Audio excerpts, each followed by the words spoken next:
just been pushing the line with this GTX grind time battle rap movement, which has been, a lifelong labor, really getting that back in motion. Right. Because like the thing is this, like with battle rap, I went to treatment like due to my addiction in the beginning of 2020. Right. And this thing happened. I was gone for 4 months. In the treatment center that I was at, it wasn't like a regular, most like rehabs, you're there for 28 days. And then you get, like, when you're there, you have access to, like the news, TV. Like where I was at, not only was I gone for 4 months, but all of that was gone. We had no access to media, no social media, one phone call a week.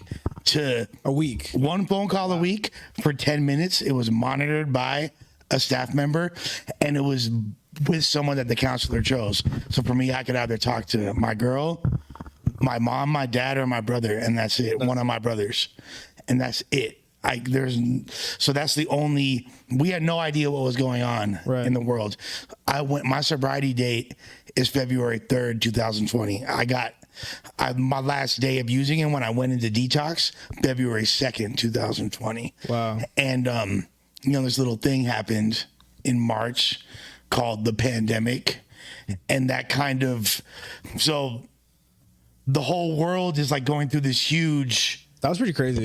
Transformation process while I'm going through my own personal catharsis and transformation process at the same time, which is the maniest thing that could happen to an inflated drug addict ego. It's like, I go to rehab and the whole world shuts down, baby. You feel me? Like, how was rehab any different in obviously because COVID had a bunch of different restrictions? Was it any different at all from? Yes. So that's a good question, because now in addition to us already being in this super isolated environment, it's even more locked down. Because like the first week I was there, first couple weeks, we were able to go, they would take us to AA meetings, little excursions and shit. And that was out the window fast. Wow. That was all out the window. So I barely left my little, your room, half an acre radius for a several month period. So they completely cut off all the different activities that you could do?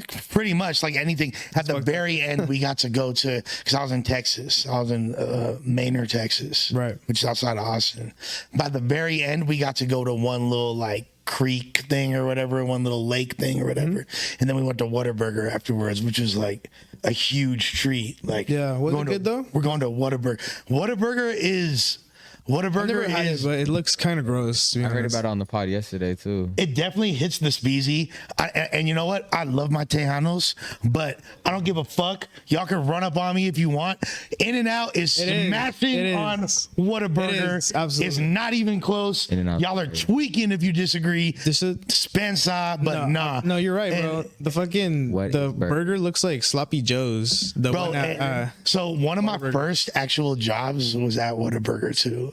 Really? Yeah, like, so when I was 18, I'd gone to treatment back then. This is fucking the year. So you're not from here? I'm born and raised in LA, West LA. So when I was 18, I went to treatment in Arizona. And then like I wound up in a halfway house. Oh, that makes sense. It's like, what happened was this. I was in a treatment center in Arizona, wound up falling in love with a bitch out there because she had big fake titties and hella money. And I was 18 and horny as fuck. And stripper? Nah, but she could have been. I always told her, she was like, I wanted like these, I've always had, and it's probably because I'm an 80s baby. So like one of like my little things, like I have different things for like every race, for every demographic of bitch. My thing for white girls that I love, like I love trashy 80s white girl strippers. You feel me? Like hey, I love go dance and shit. I just love, like, if you look like you were a backup dancer in a Motley Crue video, that's crazy. What? I'm smashing. Like like the Sweet Cherry Pie video, like those kind of bitches. Girls videos. You feel me? All that shit. Yeah. Like before ass was even in style, when it was all about titties. when before white people were into ass, I should You're not an say. ass Yeah. I'm definitely an ass guy. I said depending on demographic, Okay. I have my little kinks. Okay. That's my little thing for white girls is trashy. Like if your name is Roxy and you have a spray tan and fake titties, That's like what you like for white girls. that's what I like for white girls. But because we're in more sophisticated times, you gotta shave the chocha and you gotta fucking and you gotta have a little more ass now. You know what I mean? But Ass is a big thing nowadays. ass is a big thing nowadays. But but she fit that. I always told her, I was like, I know what your name is, but I want to call you Roxy because you look like a white girl stripper. You like, yeah, Flavor Flav, you nickname all the bitches, right? Like, So so I fell in love with this bitch, right? All right. Fell in love with this bitch.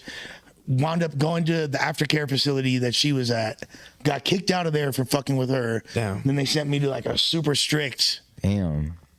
halfway house in Arizona. When I was living in Arizona at that point in the small town called Prescott, AZ, that's when I started. That's when I worked at Whataburger. Okay. And I realized just how janky it was. Yeah, it looks crazy as fuck.